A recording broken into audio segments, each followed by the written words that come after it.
Ao longo da história bíblica, nós vemos o Eterno realizar várias alianças com seu povo e também com os patriarcas, a começar de Noar, que é Noé. Depois vem Abraão e com seu povo hebreu. Mas qual era o real significado de cada aliança que o Eterno realizava com o seu povo?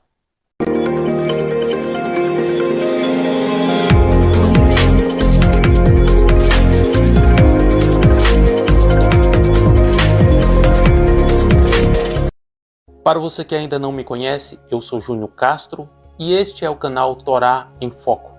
Nós temos aqui o compromisso de te levar a compreender as Escrituras, sempre utilizando o método de entendimento judaico, que é a forma mais segura de compreensão das Escrituras Sagradas. Primeiro vamos começar a entender o termo aliança em hebraico. O Eterno fez várias alianças ao longo da história e nada melhor do que conhecer o contexto histórico e linguístico para maximizar o entendimento sobre esse termo.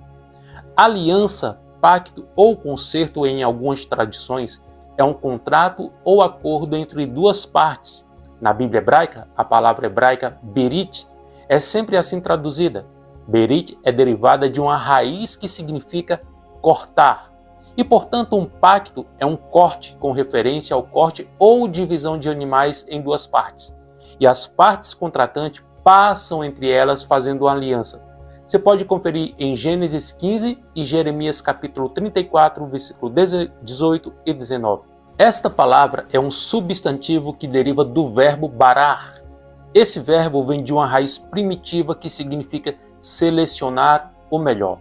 Outras palavras derivadas dessa raiz verbal são os termos barut, que significa carne escolhida, e brit, que é designada para escolher o gado gordo, ou seja, o gado que é destinado ao abate e é alimentado com grãos especiais para que possa engordar e assim ser escolhido para o abate.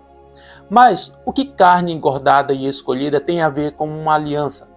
Na Bíblia hebraica, geralmente se encontra a frase fazer uma aliança, como em Gênesis, capítulo de número 26, versículo 28. Esse tipo de expressão ocorre 80 vezes na Bíblia hebraica. E em todos os casos nós temos a palavra brit, acompanhada do verbo karat, que significa cortar. Ou seja, uma aliança era feita por duas partes. De um lado você tinha aquele que oferecia uma aliança e do outro aquele que concordava com os termos desta aliança. E para se concretizar este ato se pegava um animal cevado, aquele animal que estava gordo, e se cortava esse animal ao meio.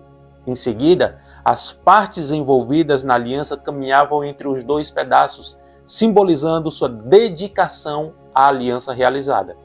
E é como se as partes dissessem: se eu não cumprir o termo desta aliança, meu fim será como o deste animal. Esta metodologia, registrada no livro de Jeremias 34:18, diz o seguinte: entregarei os homens que quebraram a minha aliança e não cumpriram as palavras do pacto que fizeram diante de mim, quando cortaram o bezerro em dois e andaram entre as partes do animal. Jeremias e Irmiyahu 34:18. Com a verdadeira compreensão do que é uma aliança, nós podemos ter a compreensão de muitas passagens bíblicas. O Eterno fez uma aliança com os hebreus. Moshe Rabbeinu, ou Moisés, como é conhecidamente chamado aí no cristianismo, tomou o sangue e o aspergiu sobre o povo e disse: este é o sangue que o Eterno fez convosco através de todas essas cláusulas. Shemot, Êxodo 24, versículo 8. Ao contrário do pacto incondicional que o Eterno fez com Avrão, esse pacto aqui só seria mantido se o povo que saiu do Egito obedecesse ao Eterno. Observe que quando o Eterno fala que o povo de Israel quebraram essa aliança, ele diz o seguinte: quando eu tiver feito adentrar na terra onde mana leite e mel, terra que prometi sob juramento aos seus pais na antiguidade, e quando tiveres comido com fartura e houveres prosperado, engordará e se deixará seduzir por outros deuses e os servirá, abandonando-me e rompendo a minha aliança. Devarim, Deuteronômio 31 e 20. Como falei anteriormente, uma pessoa que quebrasse a aliança teria o mesmo destino do animal que foi partido para a realização da aliança. Nesse texto aqui, nós temos um indicativo sobre isso. Nós temos os termos farto e engordado. Quando Israel quebrou essa aliança, o Eterno cortou Israel em duas nações, Israel ao norte e Judá ao sul. Curiosamente, eles tiveram o mesmo destino de um animal gordo que foi partido. No entanto, o Eterno prometeu que faria uma nova aliança com os filhos de Israel e uniria novamente essas duas nações e elas se tornariam uma única nação outra vez. Concluo com uma curiosidade. Em hebraico, estipular a aliança disse karat berit, literalmente cortar a aliança. Para compreender o seu sentido, convido você a seguir a narrativa do pacto entre Abraão e o Eterno em Gênesis capítulo 15, versículo 7 ao 21. É uma cena noturna emocionante. O patriarca toma alguns animais, divide-os em dois e coloca cada metade em frente à outra. Ele devia passar pelo meio para um rito de automaldição que poderemos exprimir da seguinte forma: aconteça a mim como a estes animais, se violar o pacto com Deus. Mas será apenas um fogo, símbolo do Eterno a atravessar aquelas carnes divididas. A aliança é, como se dizia antes de tudo, um compromisso divino. E é Ele, o único aliado, sempre fiel ao pacto. Quando nós pegamos a aliança realizada por Yeshua, a nova aliança realizada no seu sangue, nós temos dois ladrões e Yeshua ao meio. Veja, os animais eram divididos e duas pessoas passavam ao meio quando a aliança era bilateral.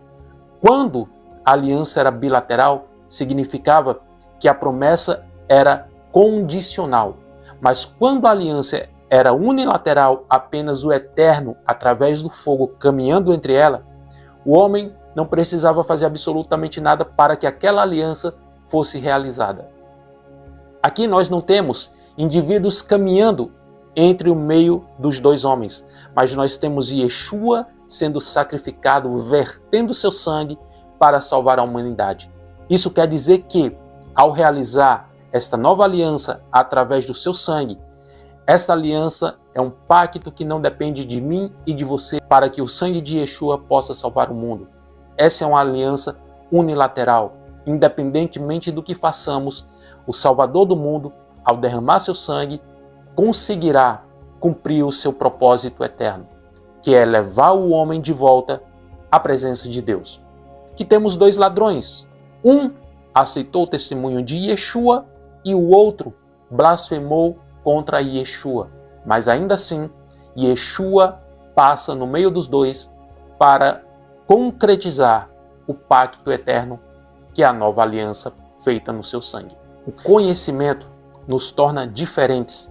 É o conhecimento que separa o joio do trigo, que separa a excelência do que é comum. Que nós possamos sempre buscar o conhecimento. Se você gosta desse tipo de conteúdo e tem acompanhado o nosso canal, mas ainda não é inscrito, eu quero te convidar a se inscrever aqui embaixo. Agradeço a sua audiência e até o próximo vídeo.